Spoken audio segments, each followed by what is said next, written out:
Salut les pingouins! Salut! Ça fait 2 ans maintenant qu'on travaille comme des fous pour construire notre maison en bois et à chaque fois on essaye de faire de notre mieux pour chaque étape et vous êtes pas mal dans les commentaires à nous dire qu'on fait du bon boulot et qu'on est hyper précis et précautionneux. Déjà merci parce que ça nous fait super plaisir et on s'est dit que ce serait cool de partager avec vous nos petites astuces et nos techniques pour réussir à avoir toujours le meilleur résultat possible et à être fiers de ces travaux.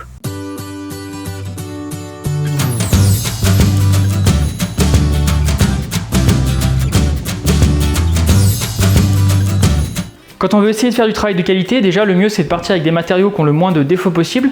Nous on se fournit pas mal en scierie et en grande surface de bricolage et l'avantage c'est qu'on peut prendre le temps de choisir vraiment les morceaux qui nous plaisent parce que c'est vrai que parfois ils sont pas tous nickel, il y a des défauts sur des plaques, des rainures qui sont cassées sur le lambris ou le parquet. Donc nous on n'hésite pas à prendre le temps de tout dépiler s'il faut pour choisir des produits qui ont quasiment pas de défauts et qui sont vraiment le plus nickel possible. Parfois les produits sont emballés comme par exemple le parquet et le lambris. Dans ces cas-là on essaye quand même de regarder les languettes et les rainures s'il n'y en a pas qui manquent, s'il n'y en a pas de cassé. On regarde aussi le premier du paquet, le dernier du paquet. Et on sait qu'il faut prévoir un petit peu de surplus pour les lames qui sont moches mais qu'on n'a pas pu mettre de côté et qu'on ne voit pas à l'avance. A l'inverse, quand on commande sur internet, on ne peut pas choisir les morceaux qui nous plaisent le plus. Donc là, ce qu'on fait, c'est déjà on essaye de regarder un petit peu avec les avis sur internet, les fournisseurs qui envoient les produits de façon bien emballée et où il y a moins de risque de casse. Et à chaque fois, on prévoit un surplus de 10-15% pour nos coupes et parce qu'on sait qu'il y aura forcément des morceaux qui vont être un petit peu moins jolis ou un petit peu plus abîmés. Ensuite, au moment de la pose, on va revérifier tous les produits et mettre de côté les morceaux qui nous plaisent pas, qui sont un petit peu moins jolis. Parfois, même s'ils ont un défaut, c'est possible de les utiliser. Il suffit juste de bien réfléchir où est-ce qu'on va le positionner pour faire sauter à la coupe le morceau qui nous plaît pas. Par exemple, pour le lambris de nos murs, on a choisi du lambris déclassé, donc qui était moins cher mais qui avait plus de défauts.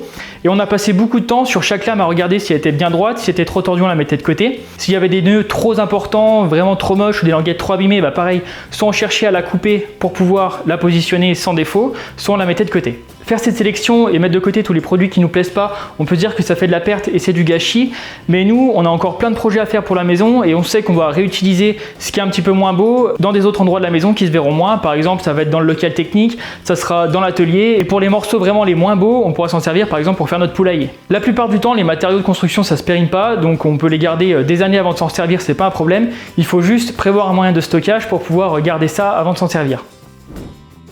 Une fois qu'on a réussi à sélectionner les meilleurs matériaux, on n'a pas envie de les gâcher, alors du coup on va toujours essayer de faire des tests avant de se lancer pour de vrai. Par exemple, avant de commencer la construction de notre maison en ossature bois, on a fait une petite cabane de 9 mètres carrés avec toutes les techniques de l'ossature bois pour essayer les techniques, voir ce qui allait pas trop bien, voir ce qui allait vachement bien. Et grâce à cette petite construction qui a duré 1 mois, ça nous a fait une première expérience et on a pu tirer des conclusions de ce qui s'était passé et trouver des solutions surtout pour tous les petits trucs qui n'avaient pas été. Alors à chaque fois qu'on commence une nouvelle étape, on passe pas 1 mois à faire des tests, mais à chaque fois on prend un petit temps pour essayer les vis, essayer la colle, essayer les différentes fixations, voir comment s'imbriquent les éléments les uns avec les autres pour être sûr que le rendu final sera déjà costaud et aussi esthétique. Typiquement par exemple pour notre parquet qui est pas encore posé, ça fait déjà au moins 6 mois qu'on réfléchit à quelle finition on va mettre dessus. Donc on a commencé par acheter un paquet de différents parquets massifs pour voir celui qui nous plaisait le plus. Ensuite on a commandé des dizaines d'échantillons de produits de finition différents pour les tester sur ces lames de parquet et voir quel rendu était le meilleur pour nous. Et une fois qu'on s'est décidé sur un rendu esthétique, ce qui est bien en s'y prenant à l'avance, c'est qu'on attend de voir l'évolution dans le temps et voir si le produit réagit bien aussi dans la durée. On applique cette méthode pour chaque nouveau cas. Dès qu'on a un truc à coller, on va tester la colle en question avec le matériau en question pour être sûr que ça réagisse bien ensemble et que ça soit solide. Quand on a un nouveau matériau à couper, on va faire des essais avec différents outils pour voir avec lequel on arrive à avoir la coupe la plus propre possible.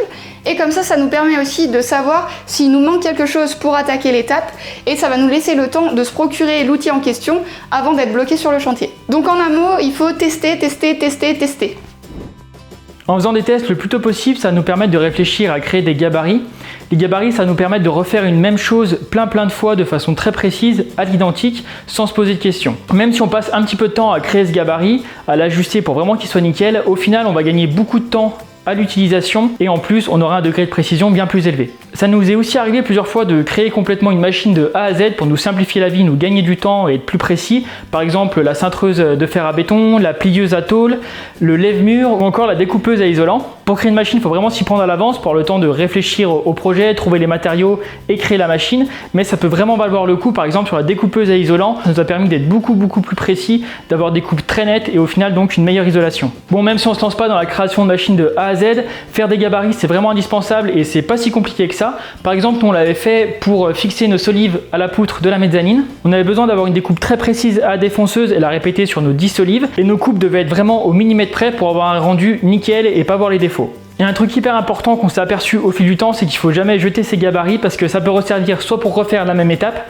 soit pour faire une étape quasi similaire en adaptant un petit peu le gabarit. Une fois qu'on a réussi à trouver les bons matériaux, qu'on a fait des tests et qu'on a nos gabarits, on va pouvoir se lancer et une fois sur le chantier, il va falloir prendre des mesures. Mais pour avoir les mesures les plus précises possibles, le mieux c'est de mesurer le moins possible. Par exemple, quand on a besoin d'avoir 40 fois le même morceau de bois à la même longueur, ce qu'on va faire plutôt que de mesurer sur 40 morceaux de bois, on va positionner une cale sur notre banc de sciage, fixée bien solidement, et on va venir se mettre à la suite contre la cale et débiter nos morceaux.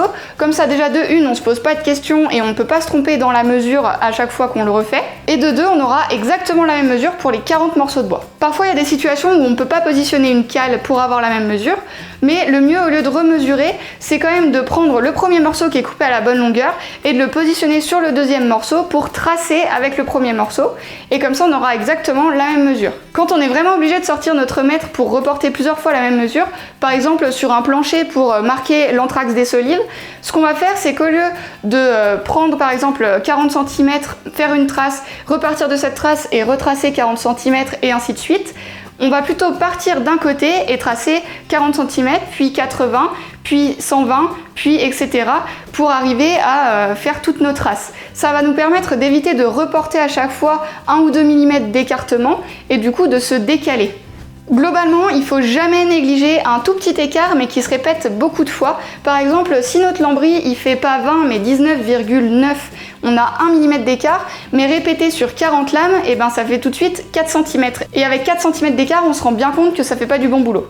Et dernier conseil pour être précis avec un mètre, il faut utiliser le même mètre pour prendre la mesure et pour reporter la mesure sur la pièce à couper. Parce que si le mètre a un petit défaut, et ben le défaut sera équivalent à la prise de mesure et au report de la mesure, et donc on aura une mesure qui tombe juste. Et faites attention aussi à la petite languette au bout du mètre, parce qu'elle se décale soit vers l'extérieur, soit vers l'intérieur du mètre. Et ce petit jeu, il faut y faire attention, sinon ça décale de 1 ou 2 mm à chaque fois. Au début de chaque étape, on essaye de se poser la question de ce qui va être très visible, un peu visible ou pas visible du tout, pour organiser les travaux. Quand c'est possible, on essaie de commencer par les endroits qui sont le moins visibles.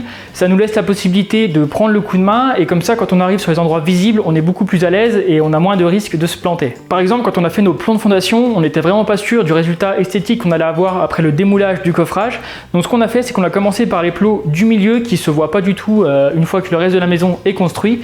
Et comme ça nous a permis de vérifier que la méthode était bonne et éventuellement d'ajuster pour que les plots qu'on allait couler après et qui allaient être beaucoup plus visibles soient nickel. En réfléchissant aux endroits qui sont plus ou moins visibles, on peut aussi en profiter pour utiliser nos matériaux qui sont un petit peu moins jolis, qui ont un petit peu plus de défauts, pour les mettre à des endroits qui vont quasiment pas se voir. Par exemple, nous dans la cuisine, on est sûr d'avoir une cuisine qui va recouvrir une bonne partie du lambris et à cet endroit-là, on a pu mettre des lames un petit peu moins jolies qui avaient des plus gros défauts. Et à l'inverse, on essaie de garder les meilleurs morceaux pour les endroits les plus visibles. Typiquement, c'est tout ce qui va se trouver à hauteur des yeux. Par exemple, sur le bardage, on a essayé de mettre les plus belles lames sur les 2 premiers mètres. Et ensuite, ce qui était un petit peu moins joli, on a pu mettre tout en haut du toit parce qu'une fois que c'est à 7 mètres, les défauts, ils se voient pas du tout.